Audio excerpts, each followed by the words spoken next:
Hello ಸ್ನೇಹಿತರೆ, ಕಾಲಚಕ್ರದ ವಿಡಿಯೋಗೆ ನಿಮಗೆ ಪ್ರೀತಿಯ ಸ್ವಾಗತ.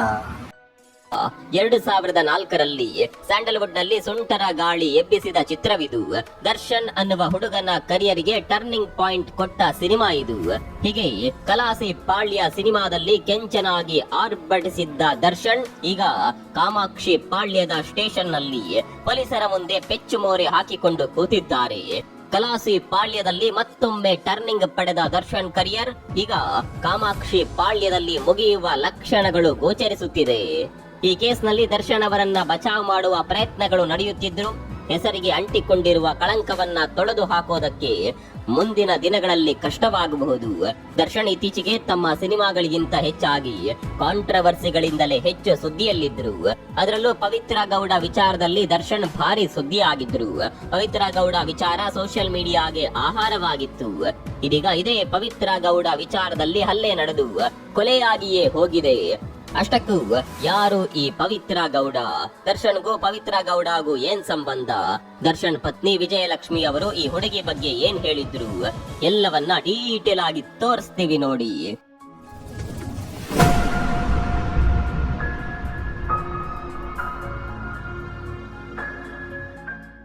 ದರ್ಶನ್ ತೂಗುದೀಪ ತುಂಬಾನೇ ಕಷ್ಟಪಟ್ಟು ಚಿತ್ರರಂಗದಲ್ಲಿ ಬೆಳೆದ ಹುಡುಗ.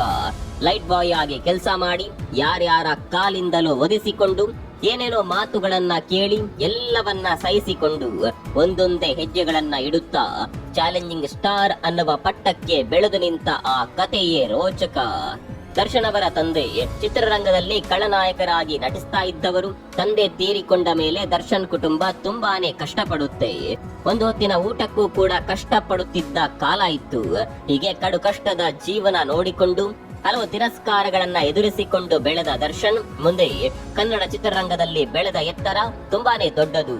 ದಾಸ ಚಾಲೆಂಜಿಂಗ್ ಸ್ಟಾರ್ ಆಗಿ ಬೆಳೆದಿದ್ದು ಈಗ ಇತಿಹಾಸ. ಆದ್ರೆ ದರ್ಶನ್ ಯಾವ ರೀತಿ ಚಿತ್ರರಂಗದಲ್ಲಿ ಬೆಳಿತಾರೋ, ನಾನೇನ್ ಮಾಡಿದ್ರು ಸರಿ ಅನ್ನುವ ವ್ಯಕ್ತಿತ್ವವನ್ನ ದರ್ಶನ್ ಬೆಳೆಸಿಕೊಂಡು ಹೋಗ್ತಾರೆ. ನಾನ್ ಮಾಡಿದ್ದೆ ಸರಿ ಅನ್ನುವ ಗುಣ ಈಗ ದರ್ಶನ್ಗೆ ಮುಳುವಾಗಿದೆ. ಕಳೆದ 10 ವರ್ಷಗಳಿಂದ ದರ್ಶನ್ ಅವರನ್ನ ಸುತ್ತಿಕೊಂಡ ಕೇಸ್ಗಳು ಒಂದೆರಡಲ್ಲ. ಆದ್ರೆ ದರ್ಶನ್ ಮಾತ್ರ ಯಾವ ಕೇಸ್ನಿಂದಲೂ ಮುಂದೆ ಬದಲಾಗ್ಲೇ ಇಲ್ಲ.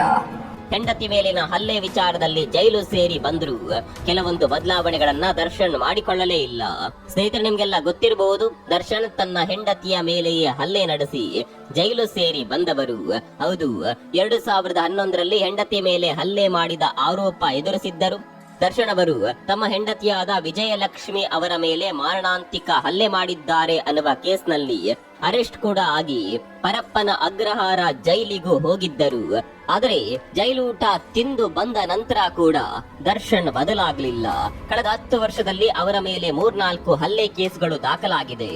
ಅಭಿಮಾನಿಗಳಂತೂ ನಮ್ಮಣ್ಣ ಹೀಗೆ ಇರೋದು ಅಂತ ಒಪ್ಪಿಕೊಂಡು ಬಿಟ್ಟಿದ್ದಾರೆ. ಇಂತಹ ದರ್ಶನ್ಗೆ ಈಗ ಪವಿತ್ರ ಗೌಡ ಜೊತೆಗಿನ ನಂಟು ಪರ್ಸನಲ್ ಹಾಗೂ ಪ್ರೊಫೆಷನಲ್ ಲೈಫ್ ನಲ್ಲಿ ಪದೇ ಪದೇ ಮುಳುವಾಗುತ್ತಿದೆ.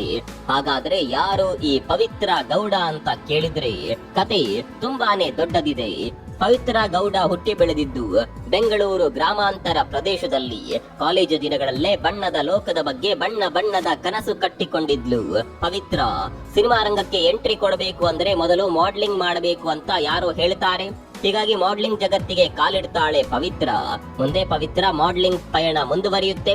ರ್ಯಾಂಪ್ ನಲ್ಲಿ ಬೆಕ್ಕಿನ ನಡಿಗೆ ಮಾಡುತ್ತಾ ಹಲವು ಜಾಹೀರಾತುಗಳಲ್ಲಿ ನಟಿಸುವ ಅವಕಾಶವನ್ನ ಕೂಡ ಗಿಟ್ಟಿಸಿಕೊಳ್ಳುತ್ತಾಳೆ. ಹೀಗೆ ಮಾಡಲಿಂಗ್ ಕ್ಷೇತ್ರದಲ್ಲಿ ಹೆಸರು ಮಾಡಿದ ಪವಿತ್ರ ಮಿಸ್ ಬೆಂಗಳೂರು ಪ್ರಶಸ್ತಿಯನ್ನ ಕೂಡ ತನ್ನ ಮುಡಿಗೇರಿಸಿಕೊಳ್ಳುತ್ತಾಳೆ. ಆದ್ರೆ ಪವಿತ್ರ ಕನಸು ಇದ್ದಿದ್ದು ಚಿತ್ರರಂಗದಲ್ಲಿ ಏನೋ ಹೆಸರು ಮಾಡಬೇಕು ಅಂತ.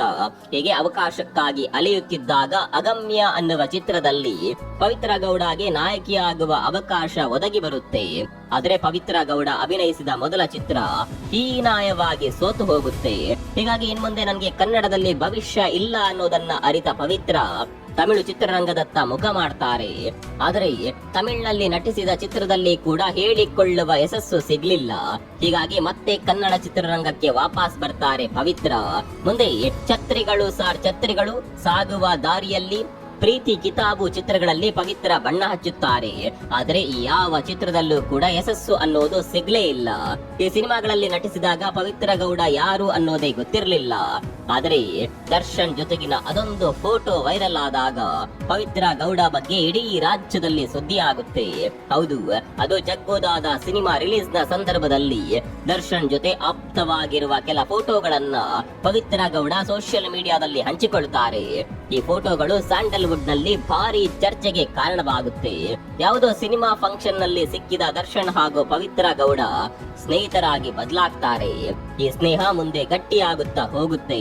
ಅದರಲ್ಲೂ ತಾರಕ್ ಸಿನಿಮಾ ಬಿಡುಗಡೆ ಆಗುವ ಸಂದರ್ಭದಲ್ಲಿ ದರ್ಶನ್ ಹಾಗೂ ಪವಿತ್ರ ಗೌಡ ತುಂಬಾನೇ ಕ್ಲೋಸ್ ಆಗಿ ಬಿಟ್ಟಿದ್ರು. ಈ ಸಂದರ್ಭದಲ್ಲಿ ಪವಿತ್ರ ಗೌಡ ದರ್ಶನ್ ಜೊತೆ ತುಂಬಾನೇ ಕ್ಲೋಸ್ ಆಗಿರುವ ಕೆಲವೊಂದು ಫೋಟೋಗಳನ್ನ ಸೋಷಿಯಲ್ ಮೀಡಿಯಾದಲ್ಲಿ ಹಂಚಿಕೊಳ್ತಾರೆ. ಹೀಗೆ ಪವಿತ್ರ ಗೌಡ ಈ ಫೋಟೋಗಳನ್ನ ಹಂಚಿಕೊಂಡ ಸಂದರ್ಭದಲ್ಲಿ ಸ್ವತಃ ದರ್ಶನ್ ಅಭಿಮಾನಿಗಳೇ ಪವಿತ್ರ ಗೌಡರನ್ನ ತರಾಟೆಗೆ ತೆಗೆದುಕೊಂಡಿದ್ರು.